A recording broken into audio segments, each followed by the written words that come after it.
आप देख रहे हैं एबीएन महाराष्ट्र। मैं हूं आपके साथ मुनीर आरिफ खान। नाजरीन, आम खास मैदान को लेकर साबिक रुकन पार्लियामेंट और मजलिस इत्तेहादुल मुस्लिमीन के रियासती सदर इम्तियाज़ जलील ने गुज़िश्ता दिन आम खास मैदान पहुंचकर पहले तो यहां पर जारी उस काम को यानी तामीरी काम जिस तरह से शुरू किया गया था उसे रोक दिया। उसके बाद वो सीधे वक्फ बोर्ड के दफ्तर पहुंचे और यहाँ पर उन्होंने अफसरान और मुलाजमीन की खूब क्लास ली, जिसके जवाब में औरंगाबाद जिला के पालक मंत्री यानी राब्ता वजीर संजय शिरसाट काफी गुस्से में आ चुके हैं। सब सत्यानाशी काम अरे तुम्हारे पूरे मेंबर्स को लेकर नंगा करके है तो उसी ग्राउंड के ऊपर लेके जाएंगे। उसके अंदर अगर ये ग्राउंड के ऊपर अगर एक इंच भी अगर वहां पे कंस्ट्रक्शन करे तो रुकाने का मेरा काम है। ये लोग काय के लिए देंगे? अभी सुप्रीटेंडेंट कौन है उसको भेज के एफआईआर करो। ये बात पूछिए ना कि ये वॉक बोर्ड के कौन से ऑफिसर की इसके अंदर सम्मति से ये कुछ भी नहीं मालूम पड़ रहा है। मैं अच्छे तरीके से बात कर रहा हूँ। ये मामले के अंदर कोई धांधली हम बर्दाश्त नहीं करेंगे। कल जाके आया डिस्ट्रिक्ट वक्फ ऑफिसर, अभी तक एक लेटर इशू नहीं कर सकता है ये काम किस बेसिस के ऊपर हो रहा है करके। सरकार के क्या बाप की जगह है क्या? वो जो धांधलियां करने का है वो भीड़ में करो जाके यहाँ पे। इधर खेलेंगे ना, टेबल कुर्सी समेत उठा के लेके जाऊंगा बोलना। जुनेद साहब, इसके अंदर पैसे का कितना हेर फेर हुआ है ये बताइए।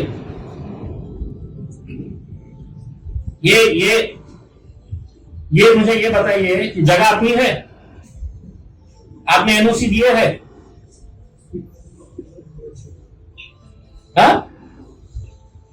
बोर्ड के तरफ से नहीं दिए है। आपका डिस्ट्रिक्ट वक्फ ऑफिसर है तो कल जाके आया उन्हें, अभी तक उसने क्या कार्रवाई किया है वो काम रोकने के लिए? और अगर खामोश बैठने के कुछ पैसे दिया है तो बताइए कितना? अरे गवर्नमेंट गधेगी। अब मेरी बात सुनिए जुनैद साहब, बाकी दूसरे धांधलियां क्या करने का है उसके अंदर मैं बात नहीं कर रहा हूं। ये जमीन के अंदर क्या धांधली हुई है आप काम रुकवाएंगे, अभी डिस्ट्रिक्ट वक्फ ऑफिसर को बोलेंगे, वरना मैं इसको कुर्सी समेत लेके जाऊंगा मैं पुलिस स्टेशन को। नहीं, फाइनल वाइनल का सवाल ही नहीं है। तुम्हारे एक इंच की जगह नहीं देने दूंगा मैं वहां पे। हाँ, तुम्हारे मेंबर्स को, हरामियों को, सबको बोलना उसमें कुर्सी समेत उठा के लेके जाऊंगा बोलना, चेयरमैन को भी। ये कौन है? ये तुम्हारे डिस्ट्रिक्ट वक्फ ऑफिसर कौन है? चेयरमैन का रिश्तेदार है? खामोश क्यों बैठा फिर उसने? ये बताइए मेरे को, उसकी ड्यूटी क्या है ये बताइए। अरे जुनैद साहब, गवर्नमेंट का जिया, गवर्नमेंट वक्फ बोर्ड की जमीन है, तुम्हारा काम है कि वक्फ बोर्ड की जमीन को प्रोटेक्ट करना। और जमीनें नहीं है क्या यहाँ पे? मेरे साथ चलिए, मैं बताता हूं कहां कहां पे जमीनें हैं करके। इसको खामोश बिठाने के लिए किसने बोला है मुझे ये बताइए। कल अगर ये सुबह जाके आया है, वहां पे 3-3 पोखरे लगे हुए हैं, कॉलम खड़े करने का काम शुरू कर रहे हैं वो, तो इसको अभी तक है तो खामोश बैठने के क्या कीमत दी गई है इसको कि कुछ करना नहीं, तूने एक्शन नहीं लेना करके।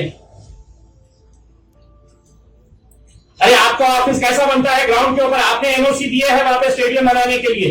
भाई साहब, वो आपने एनओसी दिए नहीं है, वक्फ बोर्ड की जगह है, वक्फ बोर्ड की जगह के ऊपर वहां पर इलीगल कंस्ट्रक्शन चल रहा है, ये एफआईआर का मटेरियल है। आपने एनओसी नहीं दिए ना, तो खामोशी में दे दिए है? नहीं दिएगा ऑफिशियली, तो फिर आपको एफआईआर करने में क्या दिक्कत है मुझे ये बताइए। कौन से मंत्री ने आपको आदेश दिया है?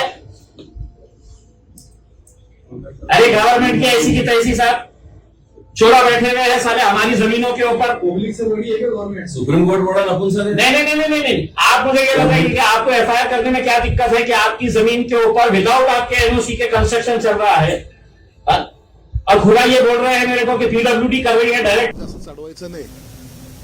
हा देशामध्ये बाकीच्या भाषेमध्ये जर तुम्ही बोलत असाल ना तर तुमची सुद्धा व्यवस्था केली जाईल। सरकारबद्दल किंवा इतरबद्दल बोलण्याचा अधिकार सुद्धा नैतिकता त्यांना नाहीये। जे झकमारी तुम्ही केलीत ना, जे खड्डे तुम्ही खोदलेत ना, त्यात तुम्हालाच पुरायचा वेळ आलेली आहे। म्हणून नादा लागू नका, चांगल्या कामाच्या आडी येऊ नका।